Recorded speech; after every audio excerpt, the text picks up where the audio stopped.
신바람 사연 아파트. 오늘의 사연 시작하겠습니다. 안녕하세요. 저는 올해 42, 애 키우는 엄마입니다. 아이는 이제 중3이고요. 매번 다른 분들이 보내주신 사연만 듣다가 저도 이렇게 저희 이야기를 한번 해보고자 사연을 보내게 되었습니다. 저희 시어머니가 아직 70대 중반이신데 생각하는 게 20년 전에 돌아가신 저희 할머니보다도 더 조선시대 마인드를 가지고 계신 분이세요. 그것 때문에 10년이 넘는 세월을 영까지 끊고 지냈죠. 다른 것도 다른 거지만 무엇보다 장남을 최고로 여기시는 게 특히 그랬어요. 제가 장남 며느리였다면 좋았겠지만 안타깝게도 저희 남편은 둘째 아들이었어요.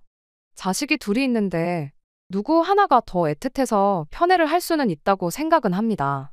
물론 두 자식 다 똑같이 사랑해주고 아껴주는 게 제일 좋겠지만 무슨 이유로든 간에 조금이라도 눈에 더 밟히는 자식이 있겠지요. 그리고 둘 중에 누구를 더 아끼건 그건 시어머니 마음이니까 제가 상관할 일은 아니라 생각했어요. 이미 시어머니가 장남만 챙기는 그런 사람이라는 건 제 눈으로 직접 봤기에 결혼 전부터 그 사실을 알고 있었습니다. 그때까지만 해도 그냥 옛날 마인드를 가지고 계신 분이시구나 싶었고 그 사실 자체가 저희 결혼 생활에 있어서 크게 문제될 거라 생각하지는 않았어요. 그냥 남편 마음이 좀 서운하고 시어머니가 아주버님네를 더 챙기는 만큼 내 배가 조금 아프겠구나 그렇게만 생각했었죠.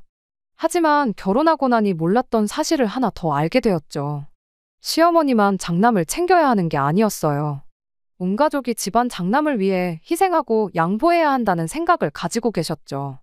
장남인 아주버님한테 떡 하나 주고 남편한테 떡 반 개 주고 그러겠거니 생각했는데 우리 시어머니는 그게 아니라 장남인 아주버님한테 떡 하나만 주는 게 아니라 남은 반 개까지 다 주시는 분이셨지요. 하지만 그게 끝이 아니라 한 개도 아니고 반 개를 주는 게 손이 좀 작아 보이지 않냐며 둘째인 남편한테 어떻게 저 반 개를 한 개로 만들어 오라 시킨 다음에 온전한 한 개를 만들어서 장남인 아주버님한테 가져다 주는 편애를 하셨습니다. 말인즉슨 동생인 남편 또한 장남인 아주버님의 뒷바라지를 해야 하는 사람 중 하나였다는 거죠. 그런데 결혼하고 나니까 이젠 며느리인 저까지 아주버님을 챙겨야 한다는 시기였습니다. 아무리 시어머니가 편애를 하고 장남만 챙기는 그런 분인 거 알고 결혼했다고 한들 저까지 아주버님을 위해 양보하고 희생까지 하고 싶지는 않았어요. 그리고 결국 그 때문에 시댁과는 결혼 생활 2년을 넘기지 못하고 사이가 멀어지게 되었습니다. 남편하고는 연애 결혼을 했는데 그때 당시 저는 중소기업에서 사무직으로 일을 하고 있었어요. 연봉은 1,900만 원으로 그냥 남들 받는 정도 받고 일하고 있었어요. 제 경력에 제 나이에 잘 버는 것도 아니고 엄청 못 버는 것도 아닌 그저 그런 연봉 있잖아요. 그리고 남편은 당시 아주버님하고 동업관계로 둘이서 같이 사업을 하고 있었어요. 벌이는 달에 한 200에서 250 사이로 그때그때 달랐습니다. 지방이라 집값이 비쌌던 것도 아니었고 둘이 합치면 그냥 먹고 살기엔 모자라다 못해 넘칠 만큼 넉넉한 돈이었지요. 다만 결혼하면서 대출을 생각보다 더 많이 받아야 했어요. 결혼 준비를 하면서 시어머니가 이건 확실히 알고 결혼하라면서 저한테 딱 잘라 한마디 했던 게 있거든요. 당신들 주거든 유산은 전부 장남한테 넘겨줄 생각이니 그거 탐낼 생각 하지 말라고요. 그걸로 혹시나 나중에 집안에 분란을 일으킬 생각이라면 당장 결혼할 생각부터 접으라는 식으로 말을 하셨죠. 그런데 뭐 시부모님이 어디 누구한테 물려준다고 할 만큼 대단한 재산이 있던 것도 아니었거든요. 애초에 남편하고 결혼하기로 정했던 건 남편의 사람됨됨이 때문이었지. 어머님이 뭘 갖고 있고 말고 그런 건 알지도 못했고 생각에도 없었어요. 있어도 그만, 없어도 그만인 것 같은데 별로 상관없을 것 같아서 그렇게 하겠다 했고요. 다만 시어머니가 유산만 안 주는 게 아니고 결혼하면서 저희한테 땡전 한 푼 안 보태주실 줄은 몰랐었네요. 그래서 저희 집에서도 땡전 한 푼 안 받아왔고요. 아무튼 그때서야 시어머니가 첫째랑 둘째를 대놓고 차별하는 장남만 챙기는 그런 사람이라는 걸 그때 처음 알게 되었습니다. 남편도 그제서야 시어머니가 원래 자기보단 형님을 더 아끼신다는 사실을 말해왔어요. 왜 진작에 말을 안 했었냐고 물어보니 괜히 유난스러운 시어머니인 거 알면 제가 자기랑 결혼할 생각이 달아날까 봐 그랬다는데 그때는 뭐 저도 그랬지만 남편도 어렸으니 충분히 그걸 약점으로 생각하고 숨길 수 있는 문제라 생각하고 그냥 쿨하게 넘어갔어요. 대신 나한테 앞으로 그 어떤 것도 숨겨서는 안 된다고 부부 사이에는 신뢰가 가장 중요하다는 걸 항상 염두해 줬으면 좋겠다. 그렇게 한마디 해주고 결혼하기 앞서서 나한테 숨기는 거 하나 있었던 것만큼 앞으로 나한테 잘해달라. 그렇게 말하고 넘어갔지요. 그런데 시어머니가 그냥 장남만 편애하는 정도가 아니라 온 가족이 전부 나서서 장남한테 몰아주고 퍼줘야 한다고 생각하는 사람이라는 걸 결혼하고 나서야 알게 되었을 땐 조금 충격적이었네요. 다만 남편이 저한테 그 사실을 숨겼다고까지 생각하지는 않았어요. 그냥 여지껏 평생을 그렇게 살아왔으니 그게 남편 입장에서는 당연한 편애라고 생각했던 게 아닐까 싶었거든요. 대신에 이젠 결혼한 만큼 남편까지 나서서 아주버님한테 퍼주는 건 못하게 해야겠다 하는 생각이었습니다. 아무튼 그렇게 저희는 결혼을 했고 반년 정도 지나서 아이를 갖게 되었어요. 갚을 대출이 많았던 만큼 애시당초 계획했던 것보다 훨씬 일찍 찾아온 아이였지만 다른 생각하지 않고 최선을 다해서 키울 생각이었습니다. 그리고 당연히 온 가족이 저희들한테 아이가 생겼다는 사실을 축하해 줄 줄 알았어요. 그런데 그게 아니었죠. 원래도 시어머니가 저한테 엄청 살갑게 대해주고 챙겨주고 하는 분은 아니었어요. 그런데 저희가 아이가 생겼다는 사실을 알고 난 뒤부터는 오히려 유독 저한테 짜증도 많아지고 조금 막 대한다는 느낌이 들 정도로 유난을 떠셨죠. 시부모님한테 손주 안겨드린다고 갑자기 장남에 대한 사랑이 저희한테 옮겨올 거라고는 기대조차도 하지 않았지만 축하한다는 말은 못해줄 망정 오히려 평소보다 더 저를 긁어대는 시어머니가 도무지 이해가 가질 않았습니다. 그런데 알고 보니까 그게 다 사랑에 맞지 않는 장남 아주버님 때문에 그랬던 것이었다는 걸 알게 되었어요. 선수를 빼앗긴 우리 장남 기분이 얼마나 섭섭하겠냐며 니들은 그런 것도 생각 안 하고 결혼했다고 덜컥 애부터 가질 수가 있느냐고 짜증을 내는데 어이없는 시어머니 반응에 저 또한 얼척이 없어서 뭐라고 대답을 해야 하나 싶더라고요. 아주버님은 저희보다 2년 먼저 결혼을 했어요. 저희는 시댁에서 1,000원 한 장은커녕 땡전 한 푼 안 받고 결혼했지만 아주버님네는 시댁 지원 있는 대로 몰빵 받아 결혼했던 건 말 안 해도 다들 눈치채셨을 거예요. 아무튼 아주버님네 결혼하면서 이미 진작부터 시어머니가 애 보는 건 당신이 다 해줄 테니 다른 거 생각 말고 하루빨리 대르리을 아들 손주 낳아오라고 난리도 아니었었나 봐요. 그런데 아주버님네가 결혼하고부터 제가 아이를 가졌다는 소식을 듣게 된 2년 반이 넘는 시간 동안 아무런 소식이 없던 상황이었던 거지요. 아주버님도 형님도 아이 갖겠다고 엄청 노력은 했던 것 같아 보였고 시어머니도 어디 용한 데 가서 한약도 지어오고 지극정성도 아니었나 본데 말인즉슨 그렇게 노력하는 상황에 제가 덜컥 아이를 가졌으니 시어머니 입장에서는 아주버님네가 새치기 당한 기분, 추월당한 기분이 들지 않겠냐는 겁니다. 눈치 없게 애부터 가질 수가 있느냐는 소리가 바로 그 때문에 나온 말이었고요. 저기네는 몇 년을 노력해도 안 되는데 너네는 나중에 갖는다는 말만큼 아무 노력도 안 했는데 애가 생겨버린 꼴이 아니냐 그 이야기를 들은 첫째네가 얼마나 서운하겠냐고요. 장남 편애하고 그런 건 내가 알 바 아니다 생각하고 살았는데 이미 생겨버린 아이를 가지고 새치기네 어쩌네 그런 이야기까지 들으니 솔직히 엄청 짜증났어요. 물론 저희가 원래 몇 년 더 맞벌이 생활 유지하다가 아이를 가질 계획이었던 건 사실이지만 왜 자꾸 이미 생겨버린 아이를 두고 저보고 어쩌라고 저런 소리를 해대시는 건지. 말 맞다나 아주버님네 섭섭하다고 아이를 지울 수도 없는 노릇 아니겠나요? 그런데도 자꾸 아이가 생긴 걸 두고 제가 잘못했다고 따지고 드니 어이가 없어서 말도 안 나오더라고요. 더 어이가 없던 건 그 이후였어요. 원래는 맞벌이 생활을 유지하면서 돈을 모을 만큼 모으다가 아이를 가질 계획이었던 만큼 출산하기 직전까지 최대한 회사에 출근해서 월급 받을 만큼 받고 그러고 그만둘 생각이었거든요. 회사에서도 당장 저만한 직원 구하기 힘들다고 남아줬으면 하는 분위기였고요. 그런데 제가 입덧이 너무 심해가지고 더 이상 출근을 하는 게 불가능한 상황이었어요. 특히나 회사 사무실이 있던 건물 1층이 전부 음식점이라 시도 때도 가리지 않고 사무실로 올라오는 음식 냄새를 제가 도저히 견딜 수가 없었거든요. 날이 갈수록 심해지는 입덧에 결국 다른 방법이 없어서 회사를 일찍 그만두게 되었습니다. 회사 그만두면서 시어머니가 뭐 얼마나 대단한 애를 가졌길래 배도 다 안 불렀는데 회사부터 관두느냐. 내 아들 외벌이 하는 꼴은 보고 싶지 않으니 유난 떨지 말고 출근해라. 그런 잔소리를 들을까봐 걱정이었는데 아주버님하고 연관된 거 아니면 딱히 잔소리를 하지 않던 사람이었다 보니 예상외로 제가 회사를 그만둔 걸 가지고는 별다른 말 한마디 없었습니다. 그런데 정말 몇 주도 안 지나서 회사를 괜히 그만뒀구나. 후회가 몰려들어오기 시작했어요. 입덧이 너무 심해서 이거 집에서도 견딜 수나 있겠나 싶었는데 막상 회사를 그만두고 나오니 몇 주 안 지나서 언제 그랬냐는 듯 입덧이 사라졌거든요. 이럴 줄 알았으면 몇 주 고생하고 말 걸 그랬나 싶었어요.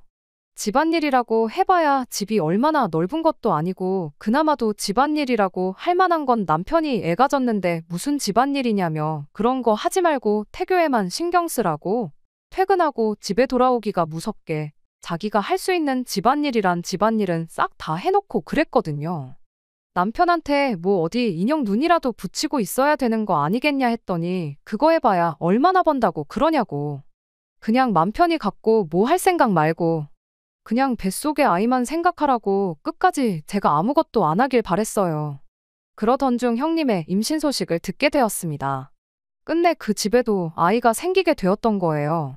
당연한 이야기겠지만 제가 임신했을 때랑은 다르게 아주 집안에 경사가 났다고 난리가 아니었습니다.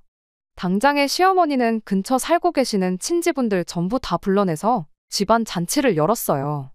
그때 저도 불려가서 음식 준비하는 걸 도와야 했어요.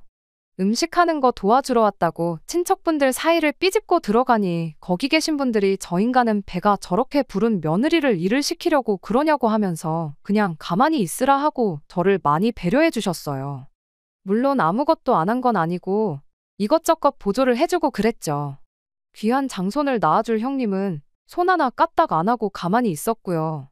남편하고 아주버님은 일 마치고 퇴근하고 나서야 시댁에 도착했는데 남편이 제가 일하고 있는 걸 보고는 너가 왜 일을 하고 있냐며 아주 노발대발 난리도 아니었습니다. 애는 뭐 형수님만 가졌냐고 차려놓은 잔치상을 뒤집어버릴 기세로 성질을 부리기 시작했는데 남편한테 그래도 오랜만에 이렇게 집에서만 가만히 있는 게 아니라 모처럼 몸을 움직이니 기분이 좋다고 그리고 다른 친척 어른분들이 배려해 주셔서 힘든 일 하나 안 하고 편하게 있었다고 그러니까 참으라고 남편을 뜯어말렸죠.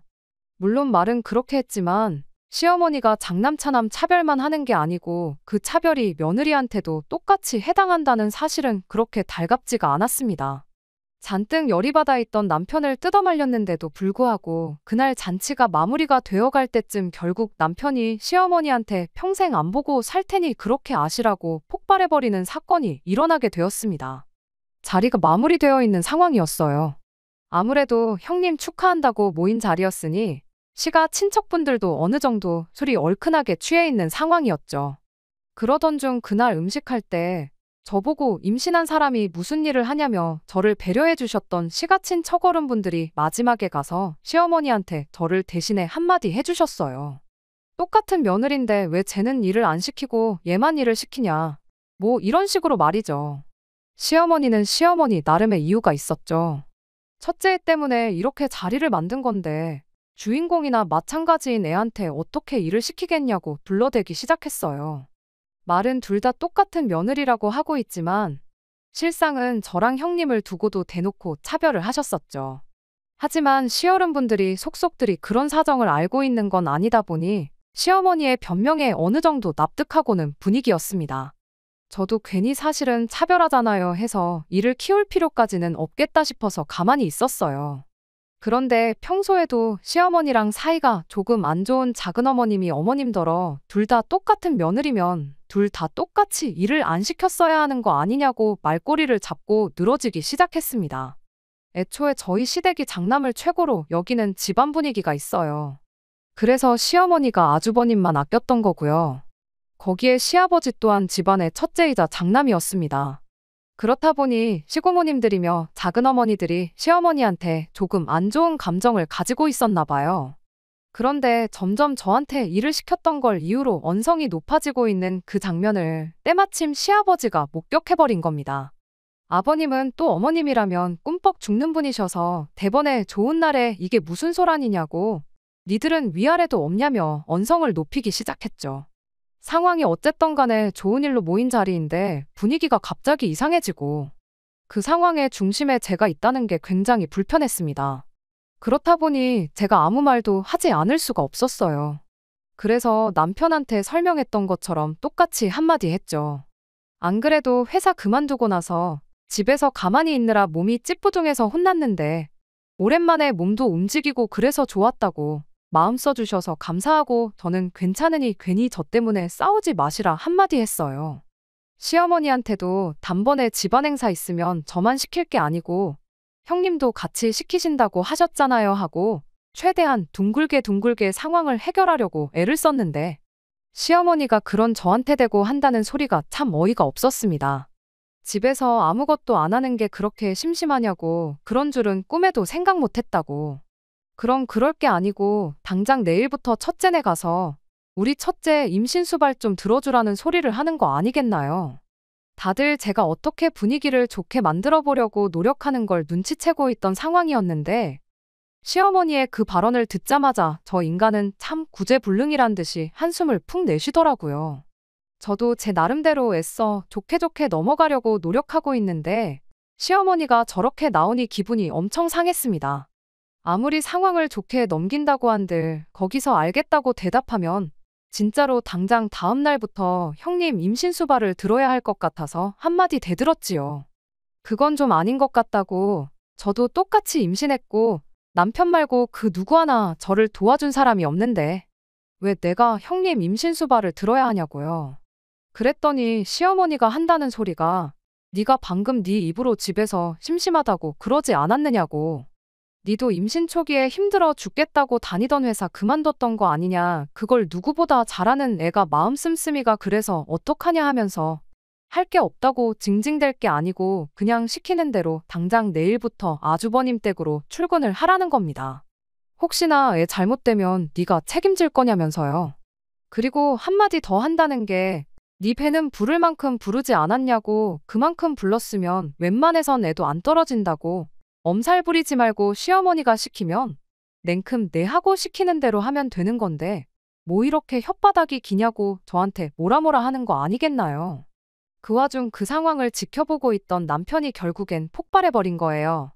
어머니한테는 형님만 자식이고 형수님만 며느리냐고 하면서 그렇게 나오시면 자기도 생각이 다 있다더니 앞으로 자기는 없는 자식인 셈 치라는 겁니다. 연 끊고 살겠다는 소리를 그것도 시가친척분들 전부 다 모인 자리에서 뱉어내버린 거예요. 시어머니는 대번에 자식 새끼 키워봐야 아무 소용없다며 난리법석을 떠셨고 시아버지 또한 너는 가족들 다 있는 데서 쪽팔린 줄도 모르냐고 남편한테 호통을 치셨죠. 두 분은 끝까지 저한테 실수했다는 이야기 한마디 하지 않고 부모 말에 거역하는 자식 새끼는 당신들도 필요 없다며 연 끊고 지내면 누가 아쉬운지 한번 보자고 오히려 목소리를 더 높이셨습니다. 막상 저희 편 들어주면서 같이 목소리 높여주시던 친척분들도 상황이 일이 되니 다들 나 몰라라 하나둘씩 자리를 떠나기 시작했어요. 저희도 더 오래 있어봐야 남편하고 시부모님 관계만 더욱 더 막장을 치닫겠다 싶어서 제가 남편 끌고 나와 집으로 돌아갔습니다. 그리고 그날 이후로 며칠이 지나도 남편이 정말 시댁에 연락 한 통 안 하고 오는 전화도 다 무시하고 그랬어요. 그래도 부모 자식 사이라는 게 천륜인데 쉽게 끊어낼 수나 있겠나 생각했고 길어야 한두 달 지나면 남편이 되었든 시어머니가 되었든 둘 중에 하나가 나서서 풀자고 하지 않겠나. 그러니 내가 굳이 나서서 중간다리 역할 같은 건 하지 말아야겠다 하고 맘 편히 갖기로 했어요. 그러던 중 갑자기 남편이 퇴근 시간이 엄청나게 늦어지기 시작했습니다. 저는 그래서 시어머니랑 다툰 일로 아주버님이 남편을 집에도 못 가게 하는 건 줄 알았는데 그게 아니었어요. 회사에서 격리일 하던 직원이 갑자기 그만두면서 형님이 그 일을 대신 하느라 자기가 처리해야 할 업무량이 2배로 늘었다는 소리를 하더라고요. 급한 대로 사람을 뽑고 있는데 요즘 누가 꼴랑 월급 100만 원 받고 일하고 싶어 하겠냐고? 한동안은 퇴근이 늦을 거라고 하더라고요. 솔직히 제 입장에서는 이해가 가지 않았어요. 격리 직원 하나 빠졌다고 아주버님이 업무가 마비될 만큼이면 격리 직원이 얼마나 혼자 많은 일을 했던 건가 싶었죠. 그럴 게 아니고 어차피 저도 하던 일이 그거고 전표 입력하는 거 정도는 도와줄 수 있겠다 싶어서 남편한테 사람 구해질 때까지만 제가 도와주겠다고 했습니다. 돈 얼마 벌려고 그랬던 게 아니고 집에 있는 게 워낙에 갑갑하고 그래서였어요.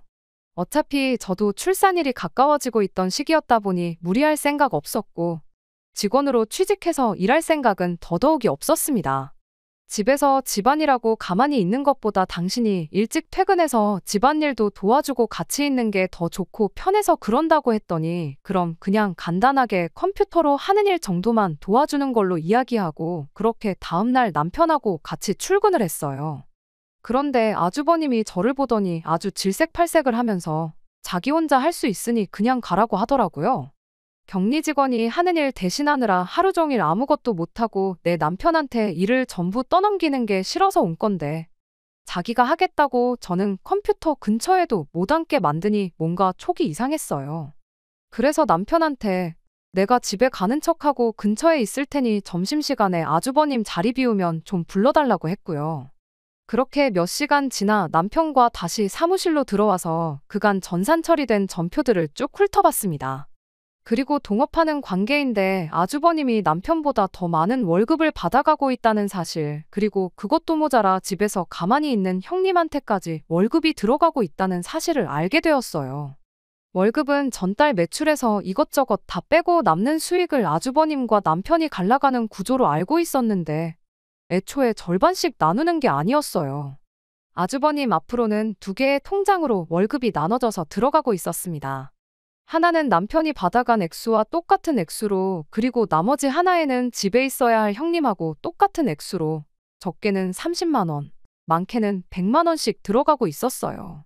당연히 내 남편이 더 받아갔어야 할 월급을 뒤로 빼돌려서 형님 앞으로 따로 챙기고 있던 겁니다. 시어머니가 유난스러운 거지 아주버님네는 무슨 잘못이 있겠냐 그렇게 생각했는데 이건 뭐 실질적으로 남편만 고생시키고 돈은 돈대로 빼돌리고 있는 게 아주 상종 못할 인간들이다 싶더라고요. 횡령으로 고소를 하니마니 그런 것도 좋았겠지만 그보다는 이 집 식구들하고 얽혀봐야 우리 미래에 좋은 거 하나 없겠구나 하는 생각뿐이 들지 않았어요.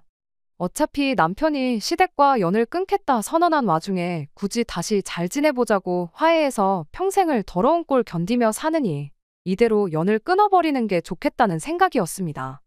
남편도 그동안 자기 돈을 빼돌리고 있었다는 사실에 질려서 두 손 두 발 다 들어버린 모습이었어요. 그렇게 저희는 시댁 식구들 모르게 해서 서울로 이사를 가는 준비를 시작했습니다.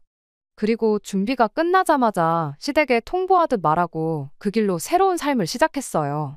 아주버님한테 네 없으면 일은 누가 하냐고 허둥지둥대며 연락이 왔는데 남편이 거기다 대고 보아하니 나 말고 월급 받아가는 사람이 한 명 더 있던데 그 사람한테 시키면 되는 거 아니냐 하고 전화를 끊어버리는데 속이 얼마나 후련하던지요.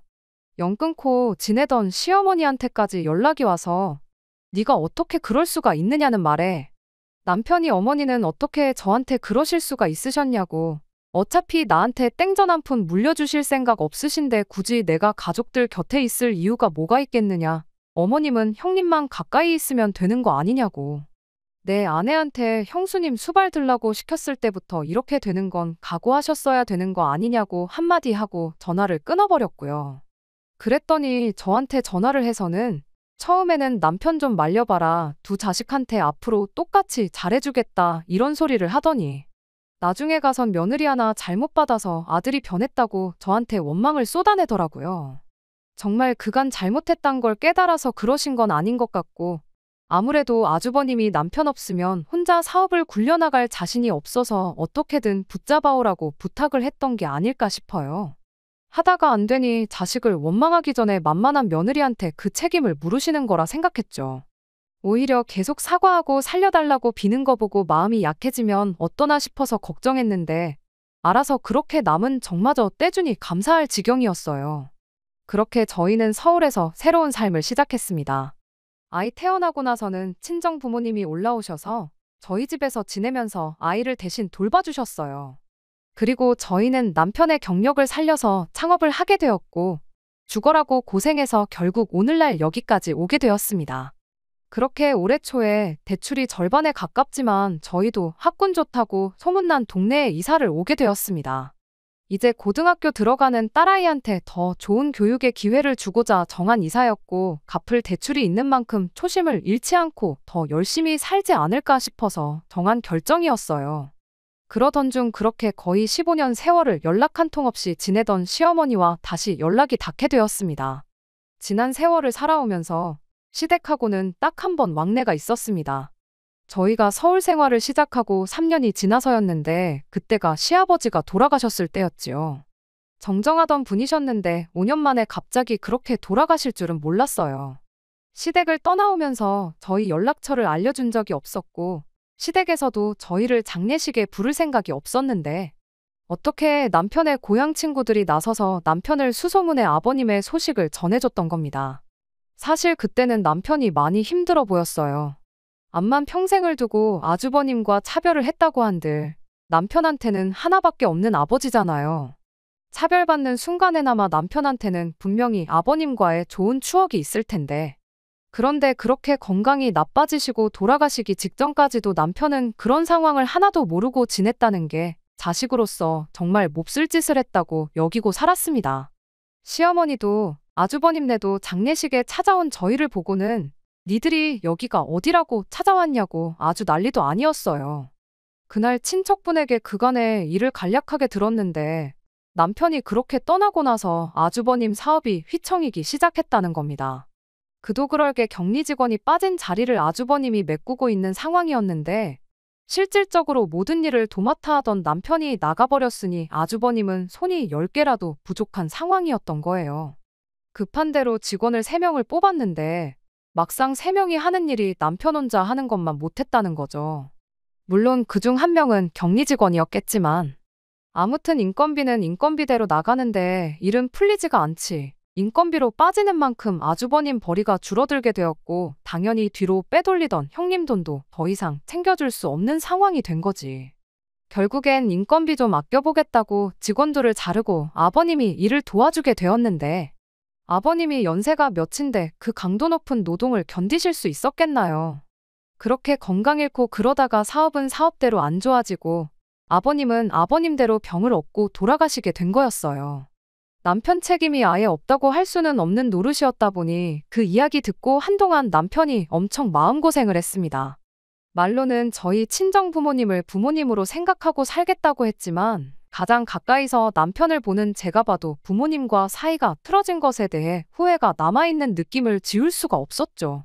그렇게 또다시 시댁 식구들과는 연락 없이 지내면서 또 10년의 세월을 보내게 되었는데, 그런데 올해 초에 시어머니한테서 갑작스러운 연락을 받게 되었던 거죠. 연락처는 진작에 알고 계셨어요. 아버님 그렇게 되셨을 때 적어도 이런 식으로 갑작스런 소식은 듣게 하지 말아야겠다 싶어서 제가 아주버님한테 제 연락처를 슬쩍 건네주고 왔었거든요.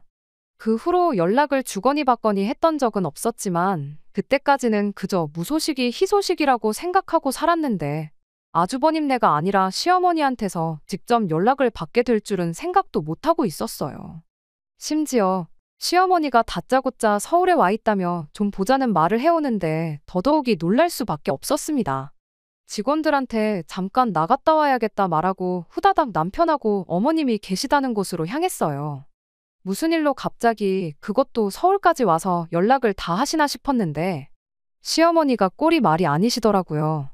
아버님 돌아가셨을 때만 해도 저희가 떠나올 때 그 모습 그대로셨는데 못 알아볼 만큼 살도 많이 빠지신 상태였어요. 시어머니는 저희를 보자마자 눈물을 쏟아내며 잘못했다고 사과를 해오셨습니다. 일단 어머님부터 진정시키고 그리고 나서 마땅한 곳이 없었기에 어머님을 집으로 모셨지요. 집에 도착해서 따뜻한 차 한 잔 내려드리니 그제서야 어머님이 그간 있던 일을 전부 말해왔어요. 이미 저희가 떠난 순간부터 아주버님 사업은 내리막을 달리고 있었고 그나마 그동안은 얼마나마 어머님 아버님 재산도 있고 그래서 버틸 수 있었답니다. 집부터 정리해서 어머님 아버님은 아주버님네로 들어가 살게 되었고, 그때까지만 해도 아버님은 아주버님 일 도와주고 어머님은 어린 시조카 돌봐주고 형님은 형님대로 격리 일을 배워서 어떻게든 가족들끼리 인건비를 줄여서 그 사업을 꾸려나갔었나 봐요. 그러던 중 아주버님네 둘째 아이가 태어나게 되었고 어떻게든 가족들이 똘똘 뭉쳐 버티고 버텨왔다는데 아버님이 병원 신세를 지면서 직원은 직원대로 또 구해야 했고 상황이 도무지 나아지지가 않았다고 합니다. 아직도 얼마나마 그 사업 유지하면서 먹고 살고는 있지만 남편이랑 같이 할 때만큼 벌이가 돌아왔던 적이 단 한 달도 없었다고 해요.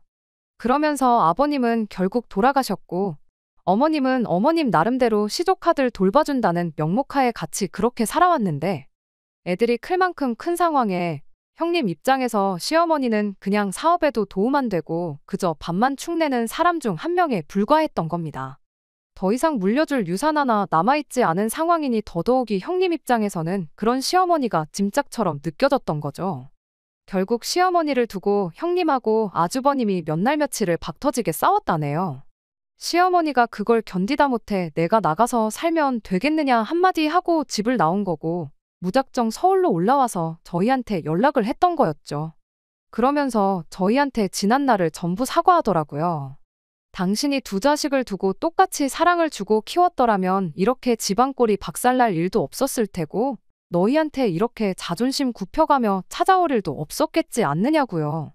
이제 와서 후회한들 아무 소용없는 거 알지만 사람 하나 살려주는 셈 치고 당신 좀 어떻게 해줄 수 없냐시는데 한마디로 이제 아주버님네서 있기는 글렀으니 당신 좀 모셔달라고 하는 소리나 마찬가지였어요. 아이가 크는 동안 친정부모님이 저희 집에서 같이 지내셨는데 저희도 아이가 어느 정도 크고 나서는 친정부모님이 고향집으로 다시 내려가신 상황이었거든요. 방 하나가 그대로 비어있는 상황이었다 보니 솔직히 모신다면 못 모실 것도 없었어요. 세월이 지난 만큼 그때의 감정이 옅어진 건지 저 또한 그때 그렇게 미웠던 시어머니가 저렇게까지 나오니 마음이 약해지더라고요. 그렇게 꼬장꼬장한 분이셨는데 살도 많이 빠지고 약해진 모습을 보니 마음이 더 그랬고요. 애야 어느 정도 컸으니 애를 돌봐주실 필요까진 없지만 청소도 빨래도 다 해주고 니네 둘이 뭐라던 쥐 죽은 듯이 조용히 살겠다시며 어떻게든 눈비 피하고 지낼 방 한 칸만 비워주면 안 되겠냐고까지 하시는데 하지만 끝내 저는 결정을 내리지 못했습니다. 이게 친정어머니가 그러시는 상황이었다면 제가 이렇게 하자 저렇게 하자 말이라도 꺼냈겠지만 시어머니시잖아요. 그만큼 남편이 결정을 내렸으면 싶었어요. 일단 어머님이 하루 지내실 수 있게 방을 마련해드리고 자세한 건 남편과 상의를 하기로 했어요. 남편 또한 쉽사리 결정을 내리지 못하고 하루 종일 똥 씹은 표정만 하고 있었습니다. 아무래도 아버님 때의 일을 생각하면 남편 마음은 시댁과 다시 연락을 하고 지내고 싶어하는 것 같아 보였어요. 그런데 또 어머님을 이렇게 모시다니 저한테 어떻게 말을 꺼내야 하는지부터 혼란스러운 얼굴 표정이었습니다. 그래서 남편한테는 그냥 우리가 모시고 살자는 말 대신 당신이 무슨 결정을 내리던 나는 당신 뜻을 따르겠다고만 한마디 건네줬죠. 그 순간 남편이 두 눈에 눈물을 쏟으며 고맙다고 당신하고 결혼한 게 정말 다행이라며 지금껏 그래왔지만 앞으로도 저랑 우리 딸아이를 위해 더 열심히 살겠다고 다짐을 하더라고요. 시어머니가 그걸 밖에서 듣고 계셨는지 방문을 열고 들어와서 저희랑 같이 대성통곡을 하면서 그동안 미안했다고 진짜 효자를 몰라보고 당신이 애먼 자식한테만 사랑을 줬다며 아주 그날 저녁은 눈물바다를 이루었어요. 그냥 우리 딸아이만 영문도 모른 채 그동안 없다 생각하고 지냈던 친할머니를 얻게 되었죠. 그런데 그렇게 극적으로 화해하고 저희 가족의 일원이 된 시어머니는 저희 집에서 단 일주일을 지내지 못하고 다시 아주버님한테로 보내지게 되었습니다. 약속한 대로 시어머니가 집안일, 청소 빨래 같은 걸 안 해서 쫓아낸 건 아니에요. 학교 마치고 집에 돌아온 우리 딸아이한테 할머니 먹게 라면 좀 하나 끓여와 보라고 했던 것도 매번 가스불만 쓰시다가 인덕션을 쓰시려니 어떻게 하는지 몰라서 부탁하신 거라 그렇게 생각하고 넘어가려고 했었죠. 시어머니가 일주일 정도 계시다가 다시 아주버님 댁으로 내려가게 되었어요. 당신 옷 가지며 그나마 남아있는 폐물이며 그런 거 가지고 오셔야겠다고 하면서요. 조심히 다녀오시라고 KTX도 끊어드리고 다시 올라오실 때 짐이 많으실 수도 있으니 그때 맞춰서 역에서부터 짐을 같이 가져다줄 승합차랑 기사님도 한 분 수배해 놓았죠. 그렇게 아침에 시어머니를 역에 모셔다 드렸고 그 길로 출근한 뒤 집에 돌아와 어머님 오시는 걸 기다리고 있었어요. 그리고 저녁 8시쯤 해서 어머님이 도착을 하셨는데 초인종 소리에 현관문을 열어드렸더니 시어머니 혼자만 온 게 아니고 양옆에 처음 보는 애들 둘을 데리고 왔더라고요. 순간 이게 무슨 상황인가 싶었어요. 시어머니가 대번에 애들 등을 떠밀면서 작은엄마랑 작은아빠한테 인사를 하라고 하더니 당당히 집 안으로 애들을 데리고 들어오시는 겁니다. 남편이 대번에 어머님 붙들고 방으로 모셔가서는 이게 무슨 상황이냐고 물었어요. 아주버님네하고 돌아선 건 돌아선 거지만 저 애들은 당신이 아기 때부터 키운 당신 자식들이나 다름없다는 말도 안 되는 소리를 하시며 듣자 하니 여기 동네가 애들 공부하기 좋은 동네라고 들었다고, 이런 데서 공부해야 애들끼리 인맥도 생기고 학구열도 높아서 공부는 공부대로 열심히 한다고 하는데 얘들도 여기서 같이 좀 지내면 안 되겠냐는 겁니다. 대학 갈 때까지만 지내면 되는 거니까 첫째는 4년만 지내면 되고 둘째는 6년만 지내면 되는 거니 어려운 부탁 아니지 않냐면서요. 남편이 그게 무슨 말도 안 되는 소리냐고 대번에 대꾸를 했는데 어머님이 하시는 말이 니네 집도 이렇게 비싼 데서 살 정도면 돈도 어느 정도 번다는 소리 아니냐고, 애들이 먹어봐야 얼마나 먹겠냐며 다른 건 몰라도 두 시조카 뒷바라지는 당신이 알아서 챙길 테니 걱정을 하덜 말라고 능청스럽게 한마디 하시더라고요. 그래도 장손인데 이 할머니가 마지막으로 얘들한테 해줄 수 있는 게 교육의 기회를 주는 거 아니겠냐고. 그런 지방 동네에서 공부해봐야 서울에 있는 학교 문턱이나 밟겠냐. 이왕 모시고 살기로 한 거 여기까지만 더 부탁하겠다는 소리를 하시더라고요. 바로 전날 눈물 콧물 쏟으며 대성통곡하던 시어머니는 온데간데 없었고 살이 조금 빠지셨다 뿐이지 지난 세월 장남하고 둘째 대놓고 차별하고 편애하던 막무가내 시어머니로 돌아와 계셨어요. 남편은 이럴 수는 없다며 그 길로 싸들고 온 짐이고 뭐고 전부 가져나가 자기 차에 싣고는 시조카들하고 어머님을 데리고 바로 시댁으로 출발했습니다.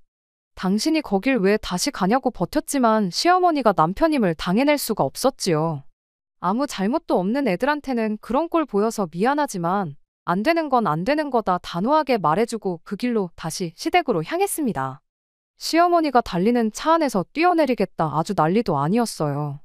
정작 실행에는 옮기지 못하셨지만 아무튼 그렇게 시댁에 도착하자마자 어머님 짐가방이며 뭐며 그 길로 아주버님 댁에 내려놓고는 어머님한테 끝까지 이렇게 자식을 배신하실 수가 있냐며 연락해도 안 받을 거고 찾아오셔도 보러 가지 않을 테니 이왕 지난 세월 연 끊고 지내던 거 평생 하지 말자 한마디 하고는 다시 차를 돌려 집으로 돌아왔습니다. 딸아이도 그렇고 저도 그렇고 이게 다 무슨 일인가 싶었죠. 며칠 지나서 왜 이런 일이 생긴 건지 알게 되었는데 애초에 시어머니가 집에서 쫓겨난 게 아니었고 살도 그냥 세월이 지나면서 자연스럽게 빠지셨던 거였어요. 남편한테 아버님 돌아가셨다는 소식을 전해줬다는 고향 친구가 아주버님하고도 어느 정도 친분이 있는 사이였거든요. 그리고 저희가 올 초에 이사했다는 소식을 그 친구가 알게 되었고 그 이야기를 결국엔 아주버님까지 알게 되었던 겁니다. 그리고 이 소란이 전부 어떻게 잘만 구슬르면 자기 자식들도 똑같이 강남에서 학교 다닐 수 있게 만들 수 있겠구나 싶고 하는 김에 시어머니까지 저희한테 떠넘길 수 있겠다 싶었던 아주버님의 개수작이라는 걸 알게 되었어요. 남편이 아주버님한테 평생 받기만 해온 사람이 이제 와서 나한테 뭘 바라냐고 염치 좀 챙기고 살라고 한마디 하고는 아주버님네하고도 평생을 안 보고 지내겠다 그렇게 선언하고 이 사건은 일단락되었습니다. 그리고 정말 얼마 전에 남편의 고향 친구 통해서 시어머니 소식을 전해 듣게 되었어요. 이 사건이 이러나 저러나 애들을 좋은 데서 교육시키고 싶어 꾸몄던 아주버님과 형님의 개수작이긴 했는데 두 사람한테는 이참에 시어머니도 떼놓을 수 있는 기회였구나 생각했었나 봐요. 그런 시어머니가 임무에도 실패하고 다시 한 식구가 되어버렸으니 아주버님하고 형님 입장에서는 뭐 하나 달라진 게 없는 이 상황이 마음에 안 들었던 겁니다. 아주버님이 시어머니한테 그 쉬운 거 하나 똑바로 못하고 오시냐고 아주 난리도 아니었고 그걸 빌미로 아예 아주버님이 시어머니를 집에서 내쫓아버리고 그 둘이서도 연을 끊고 지내게 되었다고 해요. 이미 유산은 전부 다 아주버님네한테 전부 다 퍼주다시피 해서 손에 남은 것도 없었고 그냥 어디 동네에 아는 분 남는 방에 전세로 남은 전 재산 다 보증금 내고 거기서 혼자 지내고 계신다고 합니다. 잠깐이지만 진짜로 어머님이 걱정되었던 순간도 있었고 한 집에 같이 살기로 하면서 지난 15년 세월 영 끊고 지내왔던 거 만회하고 다시 한 가족이 되고 싶은 생각이었어요. 하지만 그 복을 자기 발로 차버린 건 시어머니 본인이라고 생각합니다. 당신이 굴러들어온 복을 차버렸는데 신경이 쓰이긴 하지만 혼자 된 시어머니를 안쓰럽게 여기진 않으려고요. 믿는 도끼에 발등 찍히는 것도 이제 여기까지만 하려고 합니다. 끝까지 들어주셔서 감사합니다. 오늘의 사연은 여기까지입니다. 구독과 좋아요, 알람 설정 부탁드리고 더 좋은 사연으로 다시 찾아뵙겠습니다. 감사합니다.